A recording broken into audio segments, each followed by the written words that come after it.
Hello बच्चों, मेरा नाम निखिलेश कुमार पांडे। आज मैं आपको बताऊंगा हाइगेंस की तरंग सिद्धांत के आधार पर प्रकाश के परावर्तन की व्याख्या।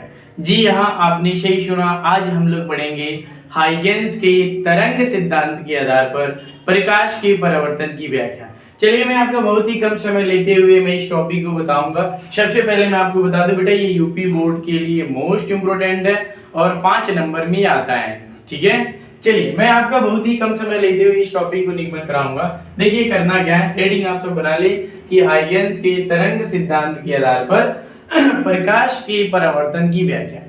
सबसे पहले हमें एक सरफेस बनाना है। देखिए वो सरफेस कैसा बनेगा, देख लीजिए। सबसे पहले हमें क्या करना है, एक सरफेस बनाना है। चलिए मैं इस सरफेस का कलई कर दे रहा हूं, क्योंकि बेटा परावर्तन की बात किया जा रहा है। जब परावर्तन की बात किया जाएगा तो आप ऐसा पृष्ठ लेंगे जिसका एक पृष्ठ जो होगा क्या होना चाहिए, कलई किया होना चाहिए, तभी तो रिफ्लेक्शन की क्रिया होगा, तभी तो रिफ्लेक्शन की क्रिया होगा। चलिए इसका नाम रखेंगे x और इसका नाम रख दे रहे हैं y।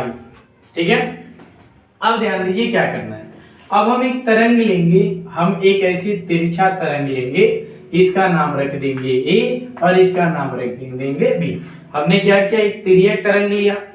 यह तरंग किस प्रकार से आएगी, तो तरंग से कुछ जो किरणें हैं, प्रकाश की जो किरणें हैं वह इस प्रकार से आएगी। तरंग भी ऐसे तिरछा ही आएगा, इस पृष्ठ पर आके टकराएगा। यानी कैसे आएगा तरंग की आने की तरंग किस प्रकार से आएगा, तरंग के आने की दिशा क्या है, देखिए ऐसे तरंग आएगा। ध्यान से देखिए, देख रहे हैं तरंग ऐसे आ रहा है। ठीक, अब ध्यान दीजिए बी वाला भी आएगा। बी वाला किस प्रकार से आएगा, बी वाले के आने का तरीका देखिए, बी वाला भी ऐसे आएगा। देख लीजिए बी वाला भी जो सिरा है, तरंग का जो सिरा है इस प्रकार से आएगा। देख रहे हैं, समझिएगा थोड़ा क्या कंसेप्ट है। मैंने क्या किया, एक तिर्यक तरंग लिया, तरंग से कुछ किरणें ऐसी आ रही है, देख रहे हैं, यानी ए सिरा बी सिरा।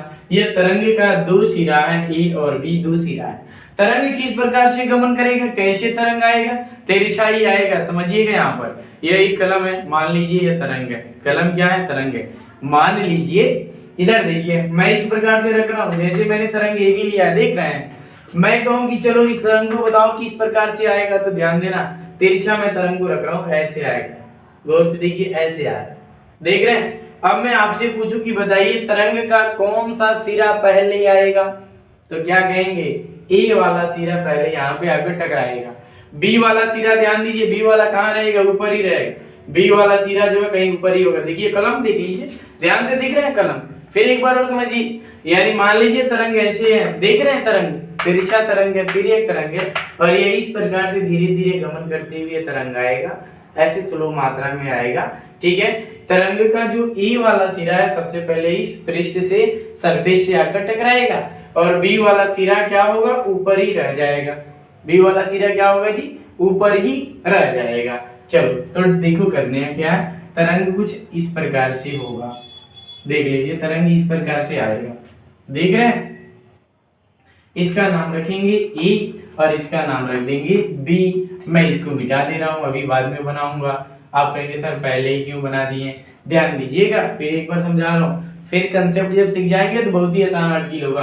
देखिए करना क्या है इसमें, ध्यान से हमने क्या किया, एक तिर्यक तरंग लिया। ये तरंग देखिए किस प्रकार से आ रही है, ऐसे ही आएगी। यदि तरंग के दो सिरे हैं, ए और बी है, तो सबसे पहले सिरा ए आएगा और बाद में बी कहीं ऊपर ही रहेगा। देखिए बी यहाँ पर ऐसे आएगा, जिस प्रकार ऐसे तरंग है वैसे ही आएगा, तिर्यक तरंग है। अब मैं इसको मिटा दे रहा हूँ। क्यों मिटा दे रहा हूँ, यही तो तरंग यहाँ पर आ रहा है, यही तो इस पृष्ठ से आकर टकरा रहा है, तो इस वजह से मैं इसको मिटा दूंगा। यही ए बी तरंग यहाँ पर आया है, आने की दिशा मैंने आप बताया कि किस प्रकार से यह स्लो मात्रा में आएगा। देख लीजिए अब क्या करना है समझिएगा।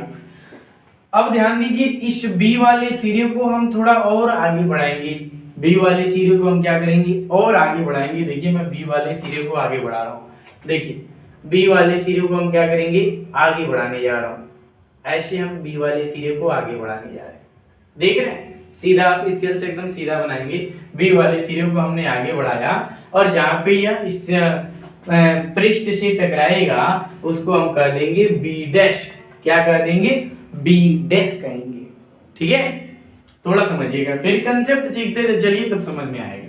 चलिए बेटा, यह बी वाला तरंग का जो बी सिरा है, यह बी यहां से चलकर यहां बी डैश तक आया है, तो कुछ ना कुछ तो समय लगा होगा। उस समय को मान लीजिए टी। क्या मान लेंगे? Small T. जब यह बी वाला तरंग यानी तरंग का जो सिरा बी है, यहां से जब बी डैश की दूरी तय किया है, तो इसका कुछ वेग भी होगा। उस वेग को मान लीजिए v। क्या मान लेंगे? वह वेग क्या होगा? v हो जाएगा। समझ रहे हैं? समझ में आ रहा है? चलिए अब मैं दूरी निकालने के लिए कहूं कि बी से बी डैश के बीच की दूरी बताइए, क्या होगा? तो दूरी निकालने का सूत्र मैं आपको बता दूं। देखिए, एक सूत्र होता है चाल बराबर, सूत्र क्या होता है? चाल बराबर दूरी बटे समय होता है। चाल बराबर दूरी बटे क्या होता है? समय होता है। अब मैं आपसे कहूं कि दूरी का मान निकालना हो तो क्या करेंगे? चलिए, तो दूरी बराबर क्या हो जाएगा? समझिएगा, दूरी बराबर क्या होगा? दूरी बराबर हो जाएगा चाल गुणे समय। दूरी बराबर क्या होगा? चाल गुणे समय। दूरी क्या है? बी से बी डैश की दूरी निकाल रहे हैं, बी बी डैश। दूरी हमारा क्या होगा? वी वी डैश बराबर चाल क्या है? v है, तो आप लिखेंगे v। समय क्या है? t है, तो लिख लेंगे t। यानी v v डैश का जो मान आया है वह vt आया है। v v डैश का मान जो आया है, क्या आया है? vt आया है। समझना, फिर समझना। अब यहां तक रुको, फिर आगे बढ़ा रहा हूं, थोड़ा ध्यान देना। ए बिंदु पर हम एक लंब डालेंगे। ए बिंदु पर हमें क्या करेंगे? लंब डालेंगे। देखो बेटा, मैंने ए बिंदु पर लंब डाला। फिगर आप अच्छी तरीके से समझे। हमने ए बिंदु पर लंब डाला, ठीक है। ये जो पूरा कोण बनेगा, ये 90 अंश का कोण बन रहा है।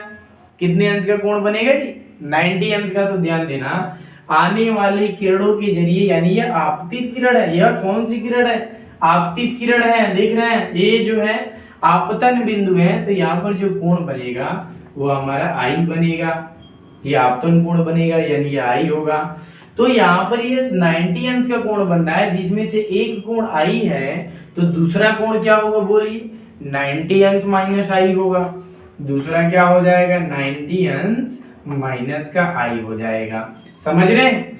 यहाँ पर देखिए कोण यहाँ पर भी बन रहा है, इसको भी हम क्या कहेंगे? आई ही कहेंगे। यह भी कोण आई होगा। अब आप कहेंगे सर ई कैसे आई होगा? ध्यान दीजिएगा। अब हम इसको यानी यह और यह मिला दें तो जो कोण बनेगा, देखिए यह जो कोण बनेगा, यह भी तो 90 अंश का कोण बनेगा। देख रहे हैं? तो यह 90 अंश का कोण बनेगा, जिसमें से एक कोण 90 अंश माइनस आई दे दिया है, तो दूसरा हमारा क्या हो जाएगा? आई हो जाएगा। दूसरा हमारा क्या होगा? आई होगा। फिर आगे समझिएगा। अब हम क्या करेंगे? यहां से, यानी यह जो किरण आ रही है तो इससे टकरा रही है, टकरा कर यह रिफ्लेक्टिव होगी। भैया कहीं जाएगा तो देखिए ऐसे टकरा कर चली जाएगी। यह किरण टकरा कर ऐसे ही चली जाएगी। देखिए ऐसे चली जाएगी, ठीक है। वही यहाँ पे देखिए बी वाली जो किरण आ रही है, जो तरंग आ रही है, यह भी टकराएगी और टकरा कर यह भी ऐसे कहीं जाएगी। देख रहे हैं? देख रहे हैं कि नहीं देख रहे हैं? इसकी भी जाने की दिशा यही होगा। यह भी टकरा कर ऐसे ऊपर चली जाएगी। अब ध्यान दीजिएगा, थोड़ा फिर समझिएगा।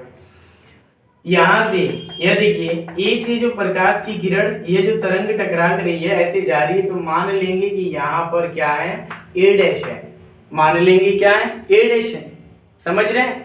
ए से जो किरण टकरा कर ऐसे जा रही है, तो यहाँ पर हमने एक बिंदु मान लिया। वह क्या मान लिया? ए डैश बिंदु मान लिया। समझ रहे हैं? कहने का तात्पर्य है, फिर देखिए कलम के माध्यम से समझा रहा हूं। यह ऐसे तरंग आ रहे हैं, देख रहे हैं? तरंग आ रहा है, इससे टकराएगा, टकराकर फिर यह मुड़कर ऐसे चला जाएगा। ऐसे ही नहीं जाएगा, मतलब ऐसे तरंग आ रहे हैं, देख रहे हैं? टकराएगा और टकराकर यह तरंग ऐसे चला जाएगा। समझ रहे हैं? चलिए अब हम क्या करेंगे? ए डैश को बी डैश से मिलाएंगे।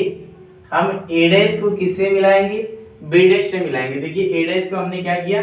बी डैश से मिलाया। अब देखिए ए से जब तरंग ए डैश की दूरी तय की है, ए से जो तरंग है ए डैश से दूरी तय की है तो कुछ समय लगा होगा और उसका कुछ वेग होगा, तो वह समय को हम मान लेंगे टी। समय को क्या मान लेंगे टी। और ए से ए डैश की दूरी तय करने में लगा समय टी है और उसका वेग भी जो है उसको हम v मान लेंगे। वेग का मान क्यों नहीं बदल रहा है बता सकते हैं आप? वेग का मान इसलिए नहीं बदल रहा है क्योंकि माध्यम एक ही है। माध्यम जब अलग अलग होता तो वेग हम v1 v2 ले लेते हैं, तो माध्यम एक है तो वेग का मान नहीं बदलेगा। फिर समझिएगा, यह तरंग ए भी इधर कहीं जाकर फिर मिलेगी, यह तरंग ऐसे फिर जाकर कहीं मिल जाएगी, या ए हो जाएगी और यह क्या हो जाएगा बी हो जाएगा, ऊपर जाकर कहीं मिल जाएगा। ठीक है, ऐसे ही तरंग के संचरण होने की तरीका है, ऐसे आएगी रिफ्लेक्टिव होके ऐसे चली जाएगी। देख रहे हैं?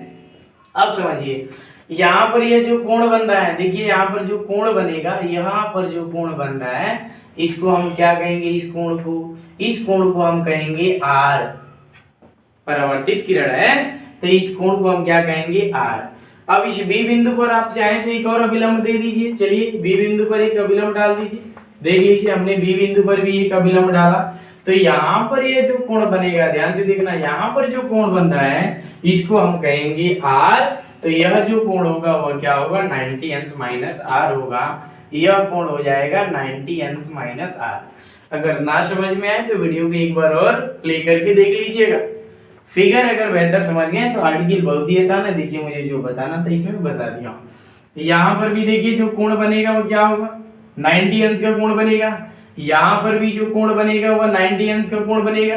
देखिए बी और ए डैश पे जो कोण बनेगा वो क्या होगा? 90 अंश का कोण बनेगा। चलिए, मैंने फिगर एकदम अच्छे तरीके से बता दिया। आप इसको अगर नहीं समझ में आया तो एक बार रिवीजन करके देख लीजिएगा। अब देखिए हम लिखेंगे त्रिभुज, ध्यान दीजिए बहुत ही आसान है। हम लिखेंगे त्रिभुज, कौन सा त्रिभुज ले लिया जाए? ध्यान दीजिए ए बी बी डैश। हम देखिए कौन सा त्रिभुज ले रहे हैं, ध्यान से देखिएगा, ए बी बी डैश। तो हम लिखेंगे त्रिभुज ए बी बी डैश।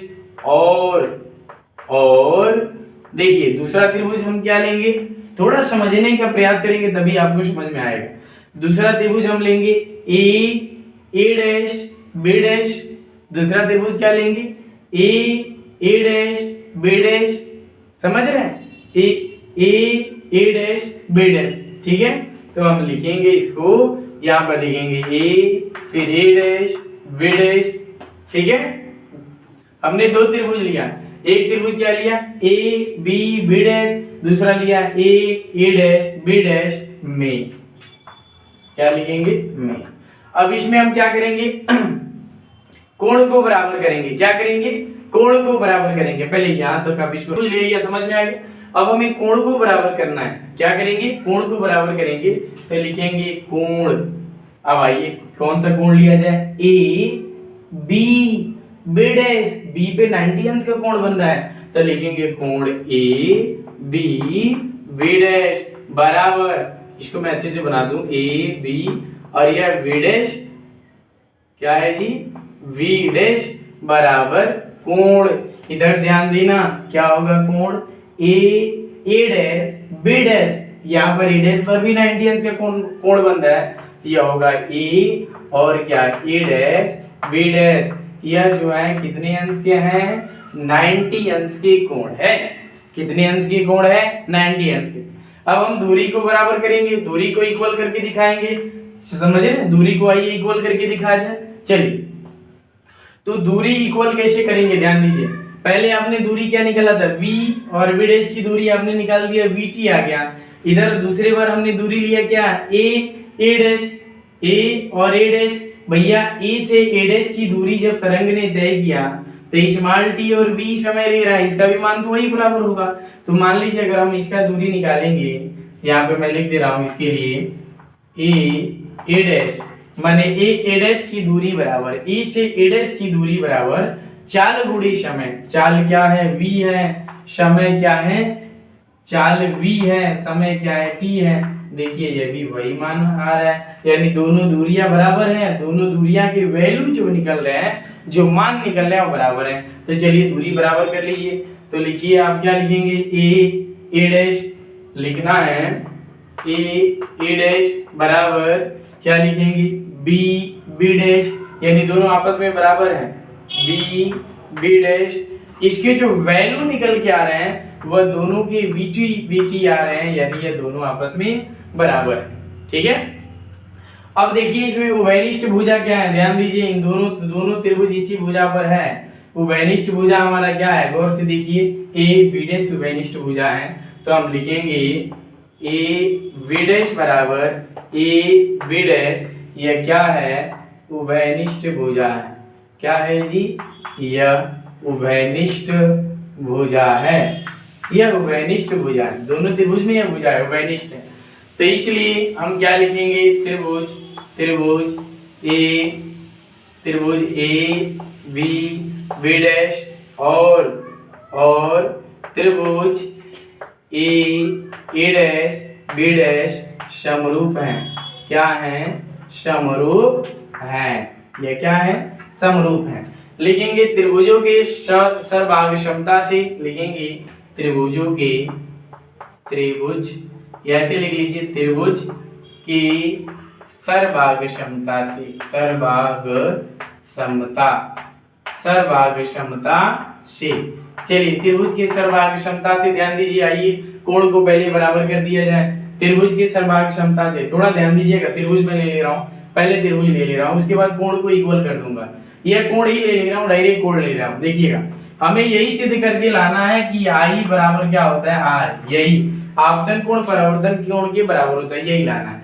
तो देखिए हम लिखेंगे क्या, कोण, थोड़ा ध्यान दीजिएगा, अब लिखेंगे बी ए बी डैश, यहां से उठा रहे हैं, ध्यान से देखिएगा, बी ए बी डैश, यानी आई का मान हमें निकालना है, तो लिखेंगे कोण बी ए बी डैश बराबर, ध्यान देना, अब इधर ध्यान दीजिए, कोण ए बी डैश ए, इधर ध्यान दीजिएगा, ए डैश, कोण ए डैश बी डैश ए, यानी बी डैश पर हमारा आ रहा है, देख रहे हैं, तो हम लिखेंगे क्या, ए डैश बी डैश, ए डैश बी डैश क्या, ए, यानी इसका मान क्या है जी, बी ए बी डैश, इधर ध्यान देना, बी ए बी डैश का मान आई है, तो लिखोगे यहाँ पर आई बराबर, यहाँ इधर ध्यान देना, ए डैश बी डैश, ए का मान क्या है, आर, देखो यहाँ पर आर है, तो लिखोगे आर, यानी इसी को हम कहते हैं परावर्तन का नियम। यह क्या है,